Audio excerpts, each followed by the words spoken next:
Welcome to Book Summary Podcast, your gateway to personal transformation. Each episode delivers big ideas from the world's most impactful books on mindset, productivity, and success, all in just a few minutes. Ready to turn knowledge into action? Let's get started. Welcome to The Deep Dive. We're the show that takes a whole heap of information, sometimes complex stuff, and boils it down to the essentials. The surprising bits, the important nuggets, basically, what you need to get well-informed, fast. And today, we're diving into something really fundamental, something that, honestly, some people have called finding the secret of the universe. It's about our core beliefs, specifically about our own abilities or qualities. Yeah, and how these beliefs, often kind of hidden, can just shape almost everything in our lives. Exactly. We're talking mindsets. And maybe the best way to start is with this great little story from the research. Picture this. Some 10-year-old boys, right? They're brought into a lab, given some really tough puzzles, like designed to be frustrating puzzles. Okay. And one kid, he's just different. He literally pulls his chair up, rubs his hands together, smacks his lips, and just beams saying, "I love a challenge." You can just feel the excitement coming off him. Wow, okay, that's one type. What about the others? Well, then you have another boy. Totally different vibe. He's struggling, you can see it, maybe sweating a bit, brow furrowed. Uh-huh. Sounds more typical when you're stumped. Right. But then he looks up, not defeated, but actually kind of pleased, and says, I was hoping this would be informative. Informative, when he's clearly having a hard time. Right. That's unexpected. Mm. What's going on there? Are they just wired differently? Or is it something deeper? That's the million-dollar question, isn't it? And the researcher herself who saw this, her first thought was basically, what's wrong with these kids? Are they alien? Because her own experience taught her failure was bad. Something you avoid, you cope with. You definitely don't love it or find it informative. Exactly. But it turns out it's not about being alien. It's about this fundamental split in how we see ourselves and what ability even means. It's about mindset. Okay, so that's our mission for this deep dive. We're drawing on some really solid research to unpack these mindsets for you. We want to give you that shortcut to understanding this potentially life-changing idea. We'll pull out the key insights, the surprising bits, the stories that make it click. Yeah, so you can maybe unlock some potential in yourself or understand your kids better or just kind of get a handle on why people react so differently to stuff. It goes way beyond just, positive thinking. It affects what you aim for, how you see success, failure, even effort itself. It really does touch everything, and we've got some fantastic examples lined up that bring it all to life. All right, let's get into it then. The core idea revolves around these two fundamentally different ways of seeing the world. The fixed mindset and the growth mindset. So what's the basic difference? Okay, so the fixed mindset. At its heart, it's the belief that your qualities like intelligence, artistic talent, even your personality are basically, fixed. They're carved in stone, as the source puts it. Set. Like you're born with a certain amount of smarts and that's that. Pretty much. You either have it or you don't. And if you believe that, it creates this constant underlying urgency to prove you have it. Ah, okay. So every test, every challenge. Exactly. It becomes a performance, a chance to show off your fixed intelligence or talent. It's not really about learning. It's about validation, proving you're smart or talented or whatever quality you think is fixed. That sounds stressful. And the source had that story from the author's childhood, right? Mrs. Wilson. Oh, yeah, that's a powerful one. Her sixth grade teacher literally seeded students based on their IQ scores.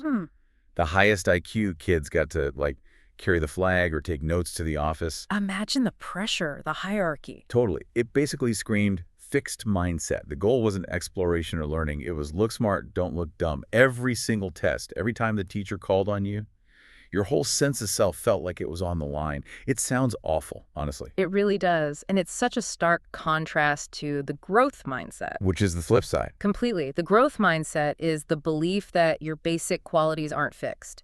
They're things you can cultivate, things you can develop through your effort, your strategies, your experiences. So talent and intelligence aren't just handed out at birth. Right. Your true potential from this perspective is actually unknown and unknowable. Who knows what you could achieve with, years of passion, toil, and training. That feels much more hopeful. Less pressure to be perfect right now. It shifts the whole focus. Instead of proving you're smart, you focus on getting smarter. Challenges aren't threats, they're opportunities to grow. And this isn't just some new pop psychology idea, right? Yeah. You mentioned something surprising about the IQ test inventor. Yes, Alfred Binet, the guy who invented the IQ test in early 20th century Paris. We think of IQ as the ultimate fixed measure, don't we? Totally. Your number's your number. But Binet, he had a growth mindset. He designed the test specifically to identify kids who weren't doing well in Paris schools, not to label them forever, but to figure out how to design new educational programs to help them improve, to get them back on track. That way. Seriously. Seriously. He believed education and practice could fundamentally change intelligence. He actually wrote about becoming more intelligent than we were before.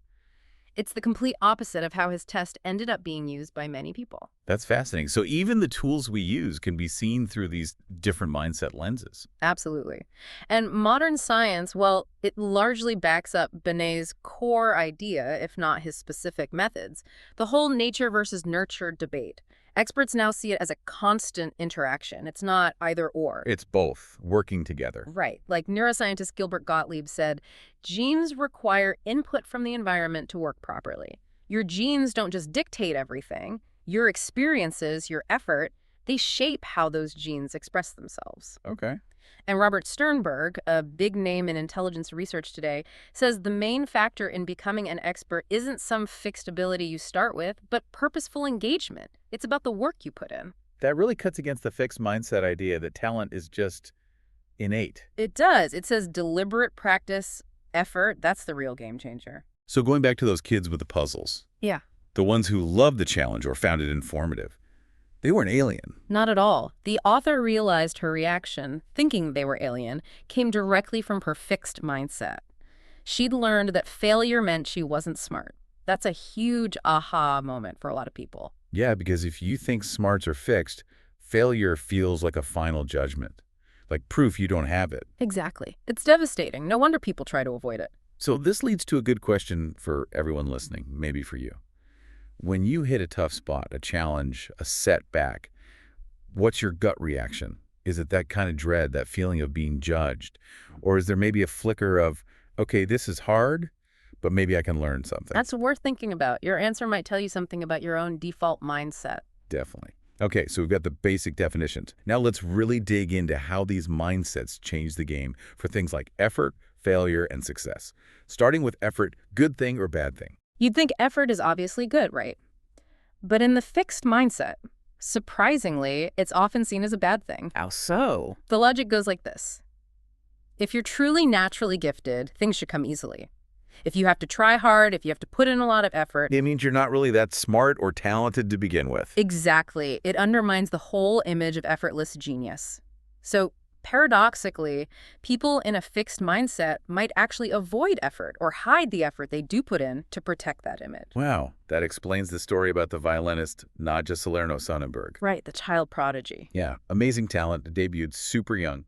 But at Juilliard, this top music school, she had all these bad technical habits. Yeah. Holding the violin wrong, weird fingering. Things that limited her potential, even with her talent. And her teacher tried to correct her, but she just refused. She wouldn't put in the effort to change.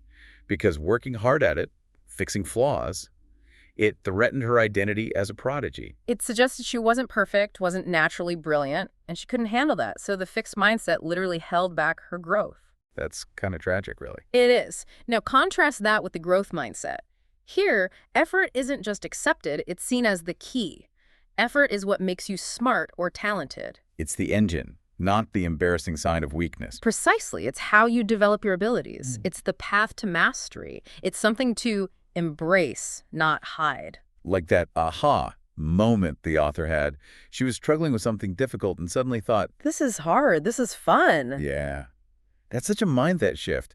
The difficulty itself becomes engaging because it means you're learning, stretching. It signals growth is happening. The struggle is where the magic is, in a way. Okay, so effort is viewed totally differently. What about failure? This seems like a huge one. Oh, it's massive. For the fixed mindset, failure is catastrophic. It's not just, I failed at this task. It morphs into, I am a failure. It becomes about your identity, who you are. Totally. It means you're not smart or not talented, Yeah. fundamentally.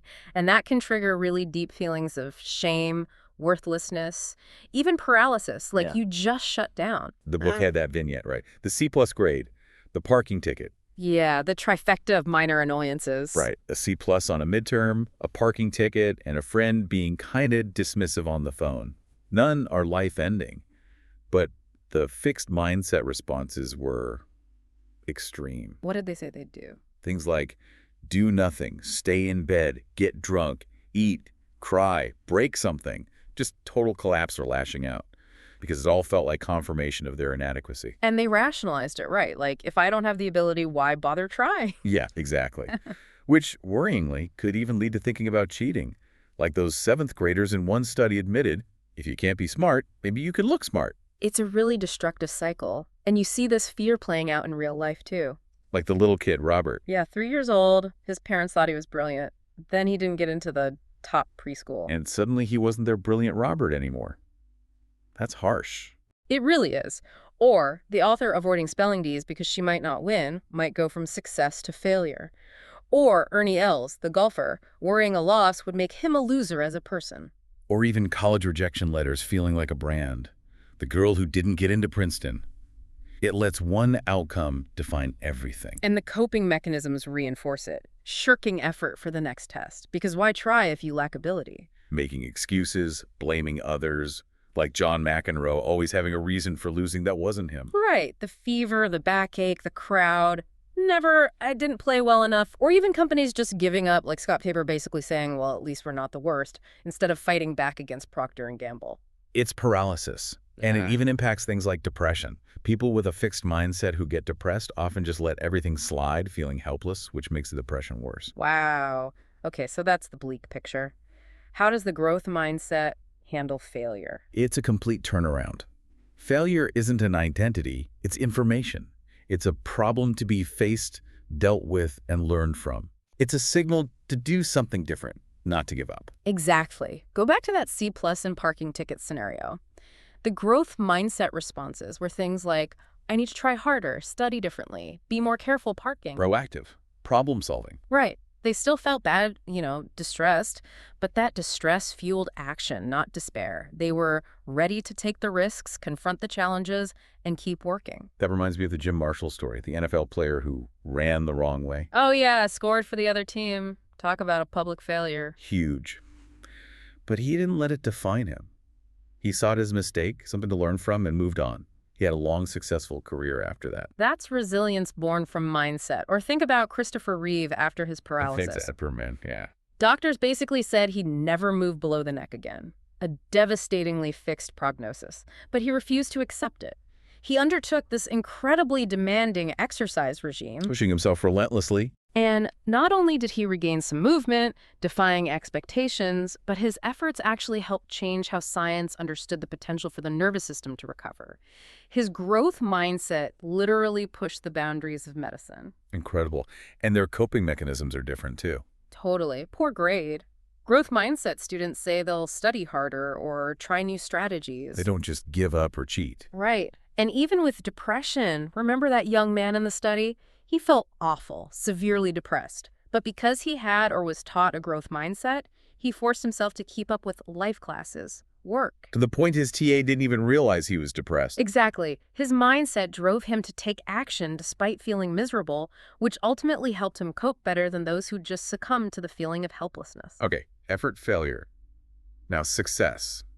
How do the mindsets differ here? In the fixed mindset, success is primarily about proving yourself.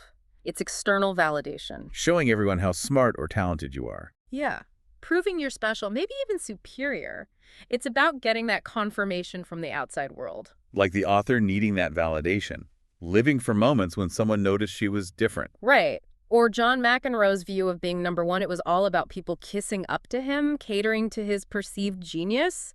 Everything was about you. It sounds kind of empty, in a way. Yeah. And risky. Right. The source asks that great question. If you're somebody when you're successful, what are you when you're unsuccessful? Exactly. Your identity is built on shaky ground, totally dependent on constant winning or approval. So how does the growth mindset define success? It's internal. It's about stretching yourself to learn something new. It's about developing yourself. The focus is on growth, not just outcomes. Right. The real failure from this viewpoint isn't losing or making a mistake. It's not growing, not reaching for the things you value. I love that quote from Benjamin Barber. I divide the world into the learners and non-learners, not successes and failures. It reframes everything. It's about the process of becoming, not the state of being already perfect. Remember those 4-year-olds with the jigsaw puzzles? Oh yeah, they chose the harder ones. They did. They could have easily done the simple ones again and looked smart, felt successful quickly, but they wanted the challenge. They said, I'm dying to figure them out. Their reward was the learning, the figuring it out part. Exactly. And that leads to this paradox.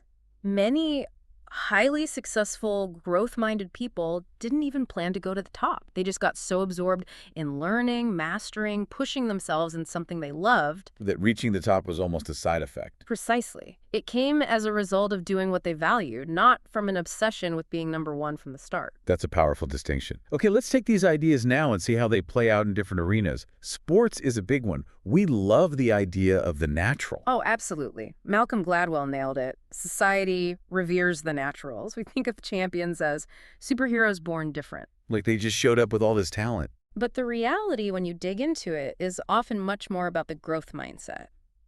Think about Muhammad Ali. His early measurements weren't ideal for a boxer. Really? Yeah.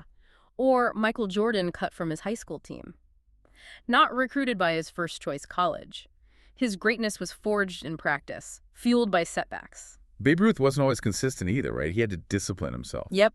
Wilma Rudolph overcoming polio, Jackie Joyner-Kersee starting out in last place. These aren't stories of effortless, innate talent winning out. They're stories of incredible effort, resilience, development. It's about character, that mental toughness, digging deep when things aren't going well. That's what growth mindset champions do. They learn to win even when they're not feeling 100% or when things are tough. The fixed mindset often struggles here. Like Billy Beane, the baseball player turned exec, who admitted he just broke things when he failed as a player, couldn't handle it. Or Pedro Martinez, the pitcher, throwing tantrums and blaming others when he lost his lead. Expected it to be easy. McEnroe again, admitting he folded under pressure, always blaming something external. Compare that to Jordan, who was shocked at the intensity people expected from him on his return, emphasizing he was human. He worked for his abilities. Or Chuck Yeager saying point blank, there is no such thing as a natural-born pilot. It was hard work, a lifetime of learning. Pete Sampras digging deep at Wimbledon, remembering past comebacks to pull out a win. Jackie Joyner-Kersee literally talking herself through an asthma attack to win a race by sheer will. And Mia Hamm saying mental toughness is key, and admitting she struggles with it every single day in practice. It's not a given, it's a practice. Exactly. And coaching is crucial here. You can have coaches who foster that growth, or crush it. Like Bobby Knight, the intimidating basketball coach. Textbook fixed mindset coach in many ways. Motivated by fear, judgment, shame. Putting a Tampax in a player's locker. Not letting them ride the bus home. That's brutal, and players collapsed under that pressure. Isaiah Thomas saying he sometimes wanted to shoot him. Wow. It's the opposite of development. Compare that to John Wooden at UCLA. The legend. 10 championships. But he started with bad facilities, struggling players. Didn't even want the job initially. His focus, fundamentals, conditioning, and mindset. He focused on effort, right? Did I make my best effort? Yes, not just winning. And he famously gave equal attention to all players, stars, and bench warmers, helping them grow as people, not just players. His players adored him for it. That's growth mindset coaching. Okay, let's pivot to business. Similar dynamics with leadership. Absolutely. Fixed mindset leadership often involves that gargantuan personal ego. Leaders focus on looking like the hero, hiding flaws, needing constant validation. The genius with 1,000 helpers model. Right, where the leader has all the ideas and everyone else just executes. Think Leah Kaka at Chrysler, great turnaround, but then focused on his own fame, impressing Wall Street, not long-term investment. Or Chainsaw Al Dunlap. Brutal cost-cutting, mass firings at Scott Paper, Sunbeam, all to impress analysts quickly.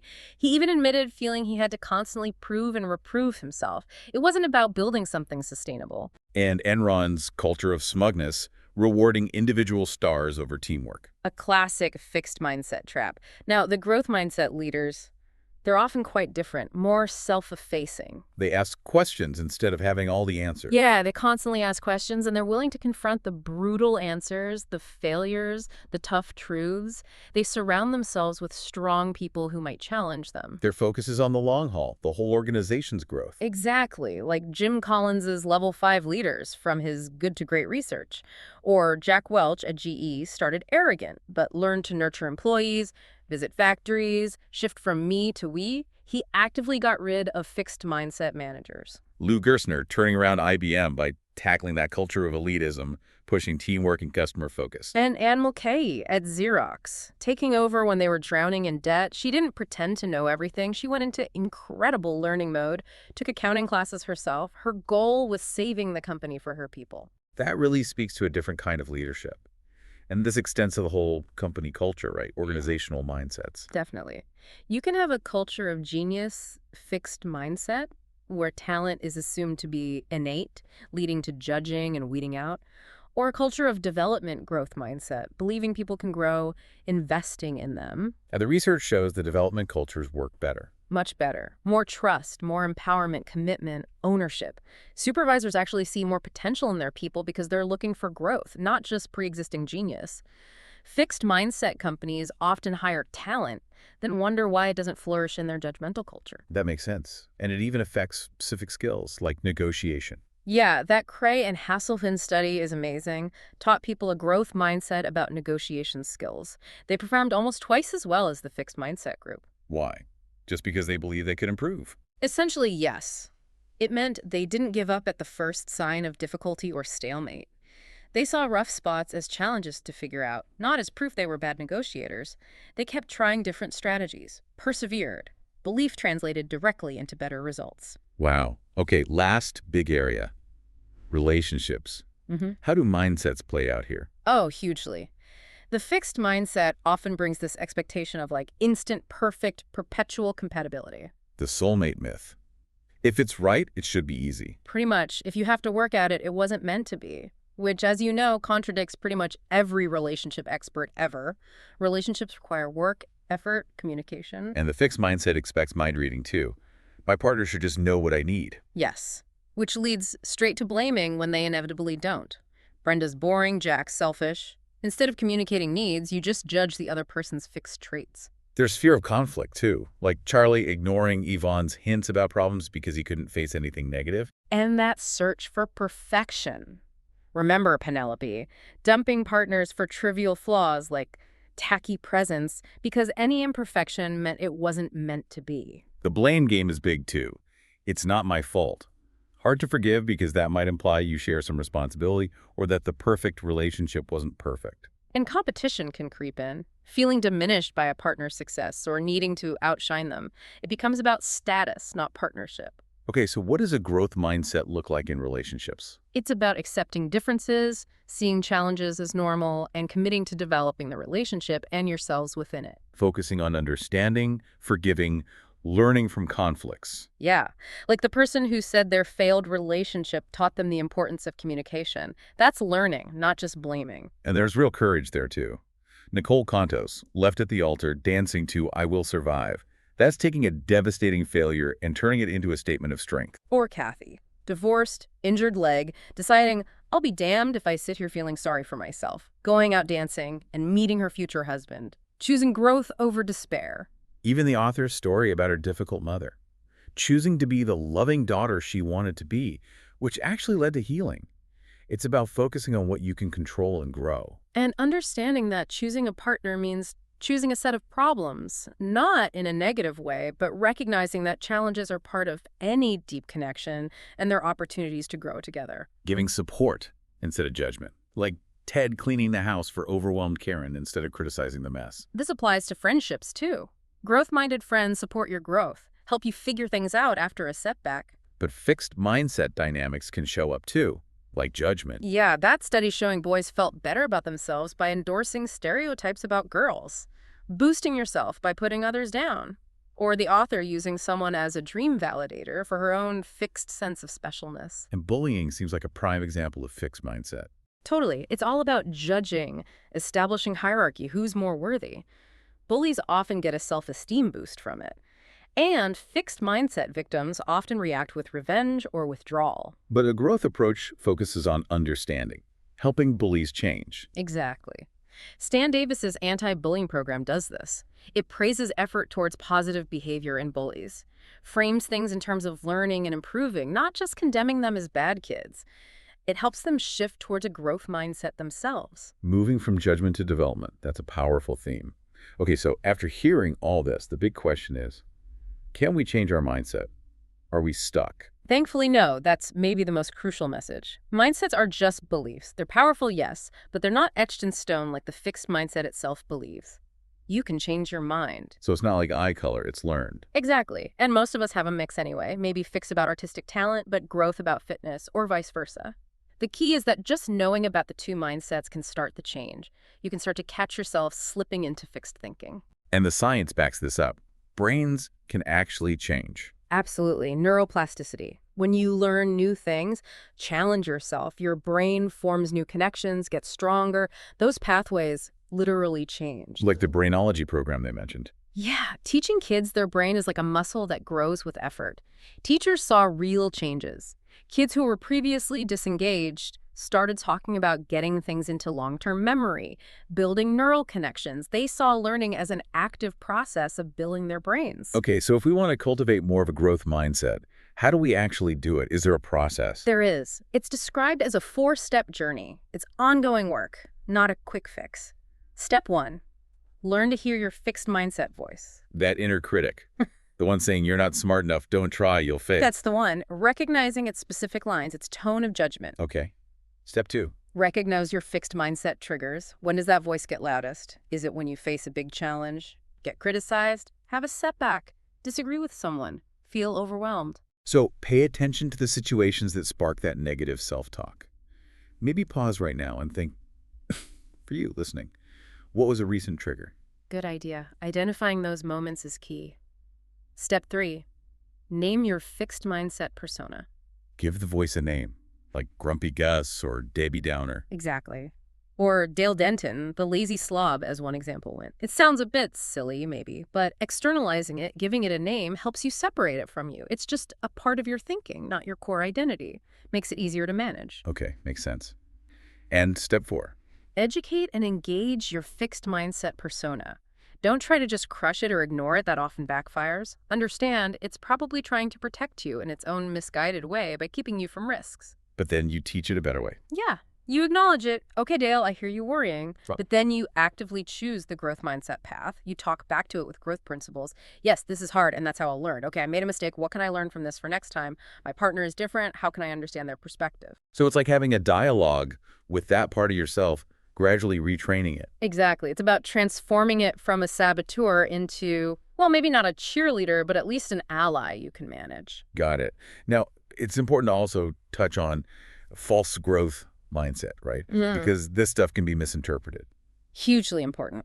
True growth mindset isn't just telling kids you can do anything without giving them the tools or recognizing realistic challenges. That's just empty reassurance. It's not about praising effort for just showing up either. No, it's about praising the process that leads to success.